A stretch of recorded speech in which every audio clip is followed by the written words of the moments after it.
And it was before the internet, so it was very hard to find information. And I learned the word transsexual when I was 10 and went out and tried to find as much information as I could in the card catalog. Maybe some of you are old enough to remember a card catalog at the library. And of course there was nothing.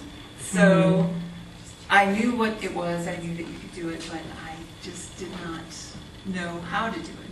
And over the years I tried to assimilate, I tried to be what people wanted me to be, like a lot of trans people. And eventually I went to an all-male college, I went to graduate school, and it was once I got to a big city for graduate school that I finally started to really be serious about my gender identity. Did you have any words for it when you were a young child or a teenager?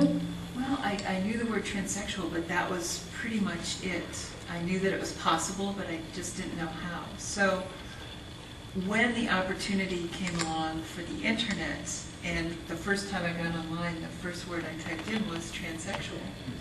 And several things came up, and I was like, this is the thing that's going to change our community's history in my lifetime. This is the most important thing that will happen. And so I immediately started doing activism online and working with communities. At the time, on America Online, which was the largest internet provider in America, you could be kicked off the service for even typing in the word transgender or transsexual. So we had secret words that we would use, like, let's all meet in the gazebo.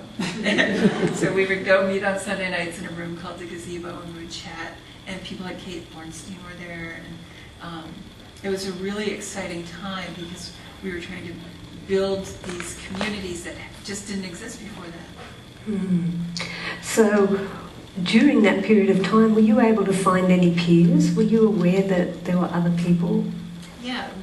Once I moved to Chicago, I did what a lot of trans people have done over the years. I went to the bad part of town, and I found trans people who were out in public because they were sex workers. And I talked to them, and I asked them what they were doing, and they had some suggestions of therapists and things like that. So before the internet, that was pretty much the way our collected wisdom worked. It was an oral tradition. So it was passed down through the house system, you know, drag mothers, or you would find a mentor who would be willing to take you under their wing. And that's what I tried to emulate online, is to make mentorships and houses where people are scattered all over the world and didn't have connections where they could get to a big city. Okay. Did you feel supported by your family and friends at the time?